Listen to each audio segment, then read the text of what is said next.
दोस्तों, आज की ये घटना मध्य प्रदेश के क्रांतिकारी काशीराम जी के घर से है। काशीराम जी भगत सिंह और चंद्रशेखर आज़ाद के साथियों में से रहे हैं और कानपुर शूटिंग केस में इन्हें 7 साल की सज़ा भी हो चुकी है। तो आगे घटना ऐसे है कि काशीराम जी के यहाँ उनके बच्चे सहदेव का जन्म हुआ। तो उस समय इनके एक ज्योतिषी मित्र भी इनके साथ थे। तो वे ज्योतिषी मित्र बच्चे की जन्मतिथि देखकर काशीराम जी को बताते हैं कि आपके यहाँ किसी देवात्मा ने जन्म लिया है। फिर वे बोलते हैं कि इसे तो किसी साधन संपन्न परिवार में जाना था, इसने आपके यहाँ कैसे जन्म ले लिया। अच्छा, मैं आपको यहाँ बता दूँ कि जो ईश्वर उपासक और जो देवव्रति की आत्माएं होती हैं ना, वो किसी साधन संपन्न या बड़े कुल में जन्म लेती हैं। और यदि किसी कारणवश वो ऐसे साधारण परिवार में जन्म ले लेती हैं तो साधन संपत्तियाँ उनके पास अपने आप ही दौड़ी चली आती हैं। अच्छा, फिर उनके ज्योतिषी मित्र ने उनको बोला कि आपका ये बच्चा सन 1955 में और जून की कोई तारीख बताई उनने, और बोला कि ये नहीं बचेगा, और यदि आपने कोई उपाय कर लिए और इसे 6 साल तक ये रह जाता है तो आपके घर में तीव्र परिवर्तन आएगा, आपके यहाँ किसी चीज़ की कोई कमी नहीं रहेगी। अब काशीराम जी का तो ज्योतिषी में कोई विश्वास था नहीं, तो यहाँ बात आई गई और हो गई। अब समय निकलता है, सहदेव बच्चे ही थे, पर वे जो भी बात बोलते थे उनकी सच हो जाती थी। और वो ऐसी ऐसी भविष्यवाणियाँ करते थे कि घर मोहल्ले के लोग सोचते ही रह जाते थे कि इतना सा साधारण छोटा सा बच्चा कैसे भविष्य की बातें जान लेता है। फिर ऐसे ही एक रोज़ 20 जून 1955 की बात है। काशीराम जी को किसी काम से घर से बाहर जाना था। तब सहदेव भी उनसे चलने के लिए जिद करने लगता है, तो काशीराम जी उसको समझाते हैं और वहाँ से चले जाते हैं। फिर शाम होती है। शाम को बच्चा अपनी माँ से पूछता है कि माँ, पिताजी कब तक आएंगे। अब माँ को मजाक करने की सूझी, तो माँ उससे बोलने लगी कि तू पिताजी को बहुत तंग करता है ना, तो इसलिए वो घर छोड़कर चले गए हैं, अब वो नहीं आएंगे। उनकी बात उस सहदेव को दिल पर लग जाती है, वो बहुत ज़्यादा उदास हो जाता है।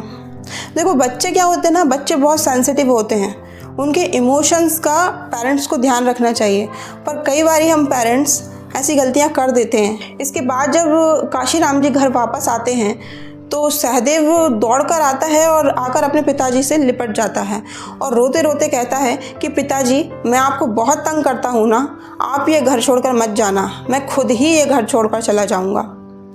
उसकी जब ये बात काशीराम जी सुनते हैं तो उनको उनके ज्योतिषी मित्र की कही बात माइंड में क्लिक हो जाती है। वो पूछते हैं, तो पूछने पर जब पता चलता है कि उनकी पत्नी ने बच्चे से मजाक किया था, तो वो अपनी पत्नी को बहुत डांटते हैं। अच्छा, इसके बाद फिर वो बच्चा ना अपने पिताजी से कोई बात ही नहीं करता है। वो पूरी रात उस दिन उदास रहता है और बिना बात किए ही सो जाता है। फिर करीब 12 बजे रात में सहदेव की नींद टूटती है, तो वो पिताजी पिताजी कहकर जोर से काशीराम जी को आवाज़ देता है। पर उस रात क्या होता है, वे दोनों पति पत्नी भांग पीकर गहरी नींद में सोए रहते हैं। तो थोड़ी देर बाद उनका पड़ोसी आकर उनको उठाता है और बोलता है कि बच्चा कब से आवाज़ दे रहा है, तुम दोनों धुत सोए पड़े हो। तो काशीराम जी उठकर देखते हैं और पूछते हैं बच्चे से क्या हुआ। तो बच्चा बोलता है कि पिताजी, मेरे गर्दन में दर्द हो रहा है। जब काशीराम जी उसको छूकर देखते हैं तो वो बच्चा, उसका शरीर पूरा तप रहा था, बहुत तेज़ बुखार था उसे। तो उसकी माँ घबराकर उसको चिपकाकर सुला लेती है और वो दोनों ये तो नहीं करते कि उस बच्चे को तुरंत कुछ दवा दें या उसको अस्पताल ले जाएं, बल्कि बात को सुबह पर टालकर और वापस सो जाते हैं। अब सुबह होती है और सहदेव की स्थिति बहुत ज़्यादा बिगड़ चुकी थी। नाना नानी को उनके घर से बुलाया जाता है और हड़बड़ाकर काशीराम जी अपने डॉक्टर के पास भागते हैं। अब डॉक्टर को पता था कि काशीराम के पास पैसे की तंगी है, इसके पास दवाओं के पैसे मिलना मुश्किल है, तो डॉक्टर अपने मरीजों को देखने में व्यस्त रहता है और काशीराम को अभी चलते हैं कहकर टालता रहता है। ऐसे करके शाम के 7 बज जाते हैं। काशीराम जी डॉक्टर के पास ही खड़े रहते हैं और फिर उनको ऐसा लगता है कि सहदेव कह रहा है, पिताजी, अब तो वापस घर लौट आओ, अब तो मैं जा रहा हूँ। वो आत्मा की आवाज़ काशीराम ने इतनी स्पष्ट सुनी कि वो डॉक्टर से कहने लगते हैं कि डॉक्टर साहब आपका धन्यवाद, अब मैं जा रहा हूँ, सहदेव नहीं रहा। ऐसा कहकर वो दौड़ते हुए अपने घर की ओर भागते हैं और उनके पीछे पीछे कार लेकर डॉक्टर भी भागता है। जब वे घर जाकर देखते हैं तो सहदेव का शरीर एकदम ठंडा पड़ चुका था। डॉक्टर उसको चेक करता है और बोलता है कि बच्चा अब नहीं रहा, उसकी मृत्यु हो चुकी है। अब डॉक्टर के लिए क्या है, डॉक्टर के सामने तो रोज़ हज़ारों बच्चे मरते हैं। वो वापस अपने काम पर जाकर और लग जाता है। अब यहाँ शाम तो हो चुकी थी, सहदेव के नाना जी ही सारी व्यवस्था देख रहे थे, तो उन्होंने जल्दी जल्दी सारी क्रियाएं की और काशीराम जी को उसका अच्छे से मुंह भी नहीं देखने दिया और बच्चे को ले जाकर दफना दिया। सारे मित्र परिचित और जो सगे संबंधी पड़ोसी होते हैं वो आए, काशीराम जी को सांत्वना दी और सब अपने अपने घर चले गए। अब इसके बाद रात के करीब 8 बजे काशीराम जी घर के बाहर अपने पलंग पर बैठे हुए थे। बाहर बिजली का खंभा लगा था और उसकी जितनी लाइट रोड के जिस एरिया में पड़ रही थी, तो वहाँ पर काशीराम जी ने देखा कि सहदेव की छाया खड़ी है और वो उनसे बोल रही है कि पिताजी आपने मुझे जिंदा ही गाड़ दिया, मुझे जल्दी निकालो यहाँ से, मुझे बहुत कष्ट हो रहा है। ऐसा उसकी आत्मा ने 3 बार बोला। तो काशीराम जी एकदम घबराकर और भागकर अपनी पत्नी के पास जाते हैं और उनसे बोलते हैं कि जल्दी से मुझे फावड़ा लाकर दो, मैं सहदेव को अभी खोद कर लाता हूँ। तो उनकी पत्नी उन्हें समझाती है कि देखो आपको वहम हो गया है, जब वो जिंदा था जब तो आपको उसका इलाज कराते नहीं बना, और अब जब वो मर गया है तब आपको उसकी कब्र खोद कर लाना है। अब पत्नी की कही हुई बातों से काशीराम ढीले पड़ जाते हैं और ऐसे ही दुख मनाते हुए उनकी हल्की सी नींद लग जाती है।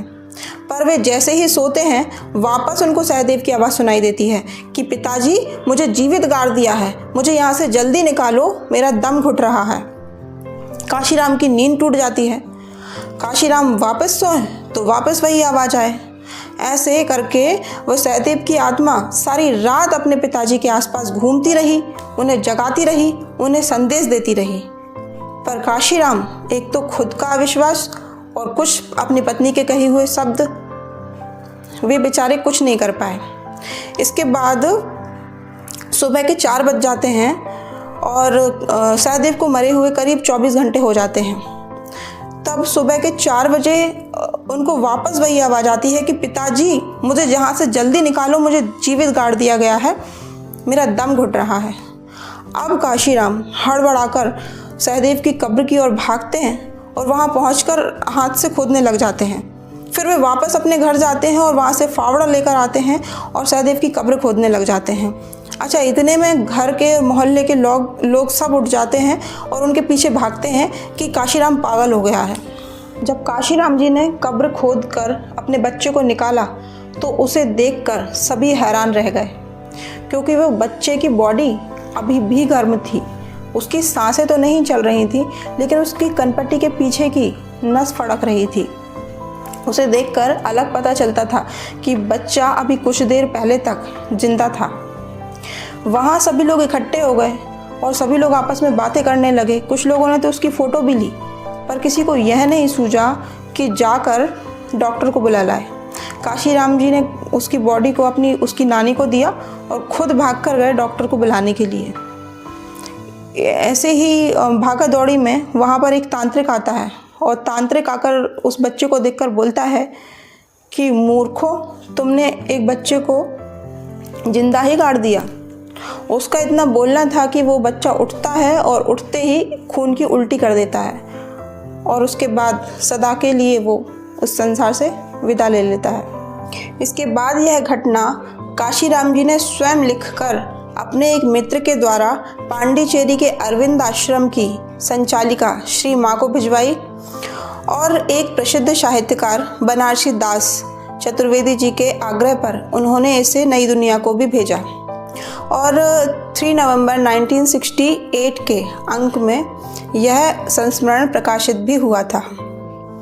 अब एक बात बताइए आप, हम और आप पागल ही हैं ना? क्योंकि हम आत्मा के अस्तित्व को मानते तो हैं, पर अपने आप को सोल लेवल पर ऊपर उठाने के लिए किसी के पास टाइम ही नहीं है। मैं बताऊं क्यों? क्योंकि ये बातें कुछ लोगों के यहाँ से जाती हैं। ये बातें हर किसी को आसानी से समझ में नहीं आती। कैसा लगा आपको ये वीडियो? मुझे कमेंट कर ज़रूर बताएं और मेरे चैनल को लाइक, सब्सक्राइब एंड शेयर करें। धन्यवाद।